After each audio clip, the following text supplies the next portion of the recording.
No quarto ano do reinado do rei Dário, a palavra do Senhor veio a Zacarias. No quarto dia, do 9º mês, no mês de Quisleu, foi quando o povo de Betel enviou Sarezer e Reguem-Meleque com seus homens para suplicarem ao Senhor, perguntando aos sacerdotes do templo do Senhor dos Exércitos e aos profetas: devemos lamentar e jejuar no 5º mês, como já estamos fazendo há tantos anos? Então a palavra do Senhor dos Exércitos veio a mim: pergunte a todo o povo da terra e aos sacerdotes: quando vocês jejuaram e choraram no 5º e no 7º mês, durante os últimos 70 anos, foi de fato para mim que jejuaram? E quando comiam e bebiam, não era para vocês mesmos que o faziam? Não são estas as palavras do Senhor proclamadas pelos antigos profetas, quando Jerusalém e as cidades a seu redor estavam em paz e prosperavam, e o Negueb e o Cefelá eram habitados? A palavra do Senhor veio novamente a Zacarias. Assim diz o Senhor dos Exércitos: administrem a verdadeira justiça, mostrem misericórdia e compaixão um para com os outros. Não oprimam a viúva, nem o órfão, nem o estrangeiro, nem o necessitado. Não tramem maldades uns contra os outros no coração. Eles, porém, recusaram-se a dar ouvido, a dar atenção. Teimosamente viraram as costas e taparam os ouvidos. Endureceram o coração feito pedra e não ouviram a lei e as palavras que o Senhor dos Exércitos enviou pelo seu Espírito por meio dos antigos profetas. Por isso o Senhor dos Exércitos irou-se muito. Quando eu os chamei, não me deram ouvidos. Por isso, quando eles me chamarem, também não os ouvirei, diz o Senhor dos Exércitos. Eu os espalhei como um vendaval entre as nações que eles nem conhecem. A terra que deixaram para trás ficou tão destruída que ninguém podia atravessar. Foi assim que transformaram a terra desejável em ruínas. Pai, em nome de Jesus, eu agradeço ao Senhor por este momento. Agradeço ao Senhor pelas nossas vidas e por tudo que o Senhor tem nos dado. Eu peço ao Senhor que o Senhor cuide da nossa caminhada, cuide do nosso dia. Eu consagro ao Senhor. Eu peço ao Senhor que os teus filhos que estão ouvindo esta mensagem sejam enriquecidos e abençoados pelo teu poder, pela tua graça, pela tua justiça, pela tua boa mão. Em nome de Jesus, Senhor, mediante o que nós lemos, nós pedimos ao Senhor que nós venhamos a ter um coração que não deseje o mal pelo próximo e que nós venhamos a viver em justiça. Justiça com a viúva, com o órfão, com o estrangeiro e com todos aqueles que o Senhor colocar em nossas vidas. Em nome de Jesus, eu entrego este momento ao Senhor, pedindo ao Senhor que nos abençoe, pedindo ao Senhor que nos guarde. Ora ao Senhor agradecido, no nome santo de Jesus Cristo. Amém. Muito bom dia, meus irmãos. Graça e paz. Deus os abençoe neste dia. Aqui nós terminamos,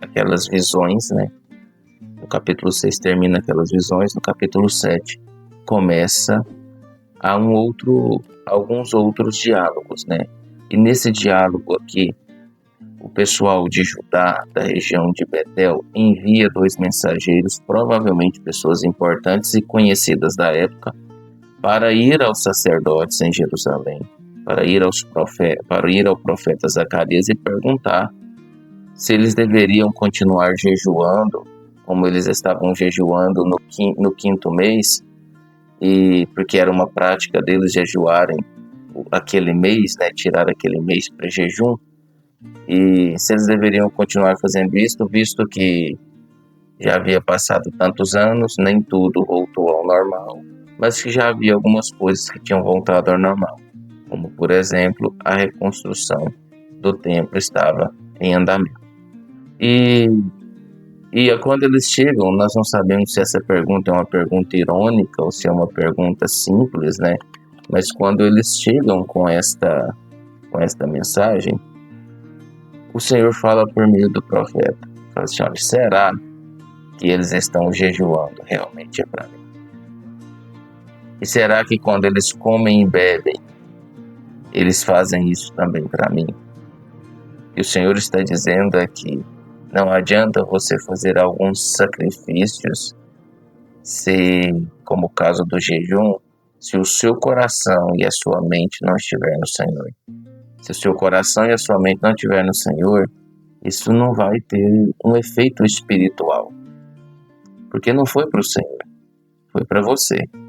Muitas vezes nós fazemos jejuns, né, em prol de nós mesmos, de algo que nós queremos, e muitas vezes essas questões são materiais, né? Queremos algo material, queremos resolver uma situação, queremos resolver uma situação na justiça, um trabalho e alguma coisa assim, e tudo isso é legítimo. Mas o Senhor está perguntando para nós, é para mim que vocês estão fazendo? Vocês estão fazendo um jejum porque vocês são gratos a mim porque eu já fiz? Porque o que eu já fiz? Ou vocês estão fazendo jejuns pelo o seu próximo porque você ama o seu próximo? Em questão aqui da comida e bebida, será que quando nós comemos e bebemos, nós damos glória a Deus por isso? Será que quando nós temos a nossa comida à mesa, é para o Senhor que nós estamos dedicando aquele alimento? Tem isso? Nós temos que prestar atenção nisso. Se quando nós estamos comendo, nós estamos fazendo isso também. Se quando nós estamos bebendo, nós estamos fazendo isso também. O Senhor nós não cremos que Deus nos deu tudo? Então, isso depende muito da nossa motivação. Depende muito aonde o meu coração e o seu coração está. Entretanto, o Senhor fala por meio do profeta. Olha, em vez de vocês se preocuparem com o jejum, em vez de vocês se preocuparem com essas questões, vocês estão me agradando? Se não estão, sabe como vocês devem fazer para me agradar? Pratique justiça. Pratique justiça com a viúva, pratique justiça com o órfão, pratique justiça com o estrangeiro, pratique justiça com todos. Não tenham no coração de vocês o desejo de fazer o mal para o próximo. Se vocês fizerem isso, vocês estão me agradando. Então o Senhor aqui estabelece um padrão, mesmo padrão que ele fala lá a Oséias, o mesmo padrão que ele fala para Saul. Olha, eu quero a sua obediência à minha palavra e não o seu sacrifício. E aqui de que forma ele estabelece essa obediência? Praticando justiça ao próximo. Você praticando justiça ao próximo, você está praticando amor ao próximo. Você praticando amor ao próximo, você está levando paz para o próximo. De que forma? Não maltratando e não oprimindo a viúva, nem o órfão, nem o estrangeiro, que eram as classes mais fragilizadas da época, e também não tendo no seu coração o desejo de fazer maldade para o próximo. Veja qual que é o padrão do Senhor. Não estou dizendo que você não precisa fazer jejum. E também não estou dizendo que você não deve consagrar o seu alimento ao Senhor. Mas eu estou dizendo que o Senhor diz aqui que é mais importante você primeiro praticar a justiça com o seu próximo, principalmente com o seu próximo fragilizado, e depois praticar este jejum e depois ter uma vida de piedade com o Senhor que até o momento você não estava tendo. Isso seja algo levado em consideração às nossas vidas. Quando você for fazer um jejum, a Bíblia fala ainda, quando você for entregar uma oferta, lembre-se, você não causou nenhuma injustiça. Lembre-se, você realmente está agindo com justiça. Que Deus te abençoe. Que você tenha um dia abençoado. Nós mudamos aqui o nosso estúdio, né? E ainda estamos organizando as coisas. Então, tenham paciência conosco.